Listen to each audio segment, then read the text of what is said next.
Modern India परिवार किसी भी राजनीतिक पार्टी का समर्थन नहीं करता है। जो राष्ट्र की बात करता है हम सिर्फ उसी की बात करते हैं। इसीलिए अगर चमचे या भक्त की कैटेगरी में आप हैं तो इस वीडियो को न ही देखें तो अच्छा रहेगा। हाँ, अगर आप राष्ट्र के बारे में सोचते हैं, किसानों के बारे में सोचते हैं तो शायद आपको ये वीडियो पूरी देखनी चाहिए। हाल ही में जो सरकार है उसने 3 अध्यादेश किसानों के लिए लेकर आई है और इस पर काफी विरोध हो रहा है।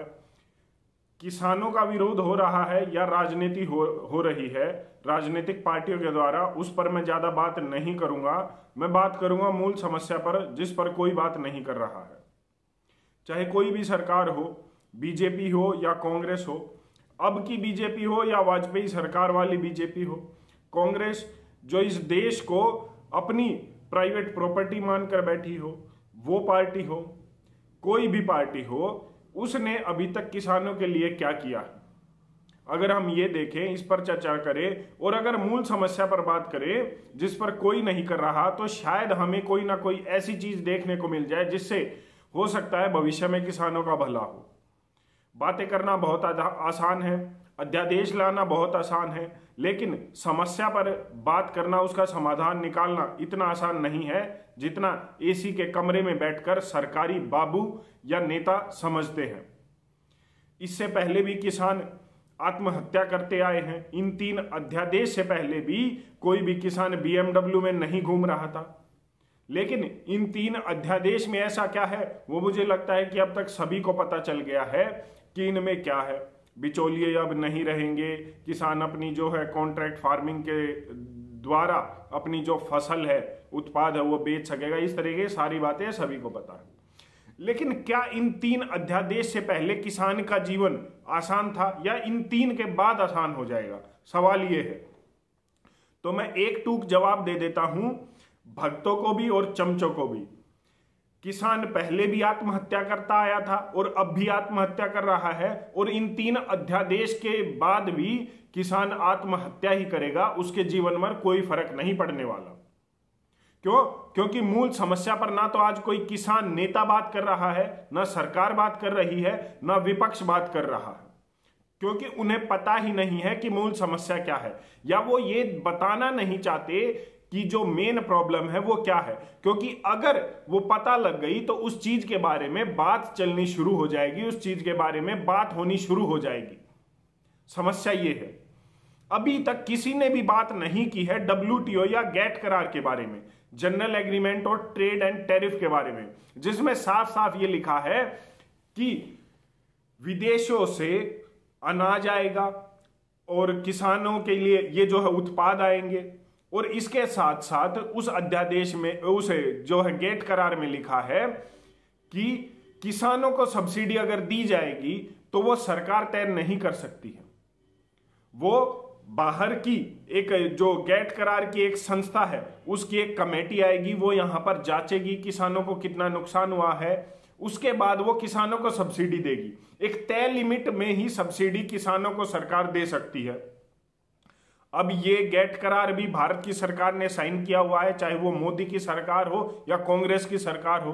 क्योंकि अगर पहले साइन हुआ था, GATT करार 1994 में साइन हुआ था, चाहे कोई भी सरकार थी, लेकिन अब जो ये कहता है कि पहले साइन हुआ था, तो अब ये जो सरकार है ये उसे कैंसिल क्यों नहीं कर रही? क्योंकि उसमें साफ साफ लिखा है कि उस GATT करार के रहते रहते किसान कभी भी जीवन यापन नहीं कर सकता, कभी भी वो 2 टाइम की इज्जत की रोटी नहीं कमा सकता। ये उस GATT करार के नियम इतने सख्त हैं कि धीरे धीरे किसान दम तोड़ेगा ही तोड़ेगा, आत्महत्या करेगा ही करेगा, फांसी लगाएगा ही लगाएगा, उसे कोई नहीं रोक सकता। इस GATT करार पर कोई बात नहीं कर रहा है। दूसरी बात, एग्रीकल्चर प्राइस कमीशन, इस पर कोई बात नहीं कर रहा है और शायद किसी को पता भी ना हो, क्योंकि 2-3 किसान नेता तो ऐसे हैं जिन्हें मैं जानता हूं, और जब मैंने उन्हें यह बताया कि इस GATT करार के बारे में बात करो, एग्रीकल्चर प्राइस कमीशन के बारे में बात करो, तो उन्हें पता ही नहीं था। वो ये पूछने लग गए कि ये है क्या। हंसी तो आई कि किसान नेता बने फिरते हैं, और मेरे मित्र होने के कारण मैंने उन्हें कहा भी कि ये झूठा किसान नेतागिरी छोड़ दो और किसानों की समस्या को समझो। एग्रीकल्चर प्राइस कमीशन है कि एक प्राइस तय किया जाता है, सरकार एक मिनिमम प्राइस तय कर देती है कि 1900 रुपए क्विंटल, 2000 रुपए क्विंटल वो धान लेगी, चावल लेगी या गेहूं लेगी। ये सरकार तय करती है और ये सरकारी बाबू एसी के कमरे में बैठकर तय करता है किसान के लिए। वो बाबू जिसने शायद अपनी जिंदगी में किसी खेत में जाकर भी नहीं देखा होगा कि खेत कैसा होता है, गेहूं जमीन के ऊपर उगता है या जमीन के नीचे उगता है, वो तय करता है कि किसान के उत्पाद का, किसान के गेहूं का क्या रेट लगना चाहिए। इस देश में हर किसी को ये फ्रीडम है कि वो अपने प्रोडक्ट को अपने हिसाब से बेचे, मतलब अपने प्राइस पर बेचे, चाहे वो जूता बनाने वाला हो, चाहे वो एसी बनाने वाला हो, चाहे वो गाड़ी बनाने वाला हो, चाहे वो इंडस्ट्रियलिस्ट हो, चाहे वो बिजनेसमैन हो, चाहे कोई भी हो।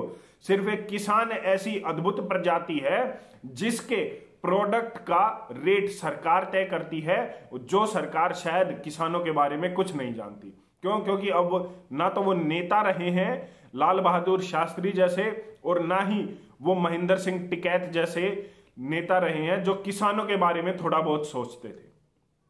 ना ये गेट करार के बारे में कोई बात हो रही है, ना एग्रीकल्चर प्राइस कमीशन के बारे में बात हो रही है। मुझे लगता है कि अगर हम इन बीजेपी सपोर्टर की बात माने तो इन 3 अध्यादेश के बाद हर किसी किसान के पास BMW गाड़ी होगी। और जो राजनीतिक पार्टियां इसका विरोध कर रही हैं वो ये कह रही हैं कि इन 3 अध्यादेश के बाद न जाने ऐसा क्या हो जाएगा कि किसान पूरी तरीके से बर्बाद हो जाएगा। इससे पहले तो न जाने हर किसी किसान के पास लाखों करोड़ों रुपए स्विस बैंक में पड़े हुए सड़ रहे थे। न इन 3 अध्यादेश से पहले किसान का भला हो रहा था, न इन 3 अध्यादेश के बाद किसान का भला होगा। अगर कोई मेन प्रॉब्लम है जिसके बाद किसान का कुछ भला हो सकता है तो वो है कि सरकार के द्वारा गेट करार, general agreement on trade and tariff का खत्म करना, और दूसरी चीज है कि किसान अपने उत्पाद का, अपनी फसल का, अपने प्रोडक्ट का खुद प्राइस तय करे, क्योंकि उसे पता है उस चीज में मेहनत इतनी लगती है। इसमें एक जो चीज सामने आती है, जो पढ़े लिखे अनपढ़ कहते हैं, वो ये कहते हैं कि अगर किसान अपना प्राइस तय करेगा तो उसके द्वारा जो है इतना प्राइस बढ़ाया जाएगा कि महंगाई आ जाएगी। जब जूते वाला अपना प्राइस तय करता है तब महंगाई नहीं आती है। जब मोटर गाड़ी, ये जो गाड़ियां बनाने वाले इंडस्ट्रियलिस्ट अपनी गाड़ी का प्राइस अपने हिसाब से तय करते हैं, जब महंगाई नहीं बढ़ती है। जब इंडस्ट्रियलिस्ट अपने प्रोडक्ट्स को अपने हिसाब से बेचते हैं, अपने प्राइस पर बेचते हैं, तब महंगाई नहीं आती है। सिर्फ किसान एक ऐसा एलियन है जो दूसरे ग्रह से आया है, जो अपने प्रोडक्ट का अगर सही सही दाम लगा लेगा अपनी मेहनत का, तो इस देश में और इस दुनिया में जो है महंगाई बढ़ जाएगी। ये कैसा दोगलापन है, यानी कितनी फालतू की बातें होती हैं। और वहीं दूसरी ओर इंडस्ट्रियलिस्ट को, बिजनेसमैन को इतनी खुली छूट दी जाती है कि हजारों करोड़ों ले जाकर कोई फरार हो जाता है, तब भी उसका कुछ नहीं होता। वो इंग्लैंड जैसे देश में आराम से क्रिकेट मैच बैठकर देखता है और भारत को, एक नेता को, भारत के नेताओं को लेटर लिखता है कि जी मैं आने को तैयार हूं, अगर मेरा जो है ये माफ कर दिया जाए। और वहीं एक 50,000 रुपए अगर किसान कर्जा ले लेता है तो उसको बैंक वालों के द्वारा, प्रशासन के द्वारा इतना तंग किया जाता है कि उसके बाद उसके पास सिर्फ आत्महत्या करने के अलावा कोई चारा नहीं रह जाता। ये दोगलापन सिर्फ सरकार का, चाहे वो अब की हो चाहे पहली को, सिर्फ इसलिए है कि किसानों को खत्म किया जाए। क्योंकि भारत सरकार, चाहे वो कोई भी सरकार हो आजादी के बाद से, उसने सिर्फ और सिर्फ किसानों का दमन किया है, अत्याचार किए हैं, जो पहले अंग्रेज करते थे, गोरे अंग्रेज करते थे और अब काले अंग्रेज कर रहे हैं। अगर सही मायने में आप आवाज उठाना चाहते हैं किसानों के लिए, किसी भी राजनीतिक पार्टी या अपने नेता की सोच से ऊपर उठकर ये काम करना चाहते हैं, तो 2 चीजों के ऊपर बात कीजिए। एक तो गेट करार, general agreement on trade and tariff को, चाहे वो कोई भी सरकार हो, उसके बारे में बात करे, उसको खत्म करे। और दूसरा, किसान अपने प्रोडक्ट का, अपने उत्पाद का भाव खुद तय करे। असली समस्याओं को पहचानो, क्योंकि ये आग आपके घर तक भी पहुंचने वाली है। धन्यवाद। जय हिंद।